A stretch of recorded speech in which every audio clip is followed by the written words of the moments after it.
বিশ্ববিদ্যালয়ের যে শিক্ষকদের মধ্যে থেকে যে মানে শিক্ষার্থীদের যে একটা সুসম্পর্ক বা খোঁজখবর রাখার যে ব্যাপারটা, এটা আমরা স্যারের কাছে আমরা সবসময় দেখেছি। আমরা যে শিক্ষকদের মধ্যে মানে এটা হয়তো বললে অনেকেই ভালোভাবে নেবেন না, মানে সাধারণত বাংলাদেশের কালচারটা হচ্ছে মানে যে যেখানেই থাকে তিনারা চেষ্টা করেন নিজেদের মতো করে চলতে, বা যেটাকে বলে যে পিঠ বাঁচিয়ে চলার যে একটা প্রচেষ্টা, এই প্রচেষ্টা থেকে বেরিয়ে এসে একমাত্র শিক্ষকদের যদি গুটি কয়েক শিক্ষক থেকে থাকেন, তার মধ্যে হচ্ছে যে আমাদের আরিফ বিল্লাহ স্যার।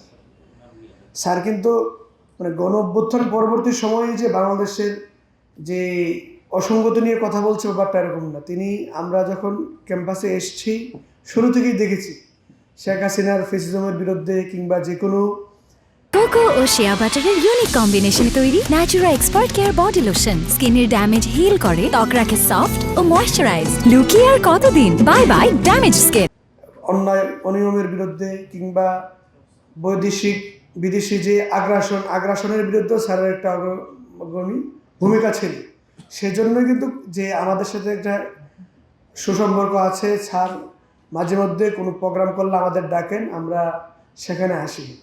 তো আজকে স্যারের একটা বই উদ্বোধন হবেন সম্ভবত, তো সেখানে আমরা এসেছি। আশা করি স্যারের যে মানে লেখনী কিংবা অন্য অন্য অ্যাক্টিভিজম সেটা আরও সামনের দিকে এগিয়ে যাবে। আমরা শুভকামনা রাখবো।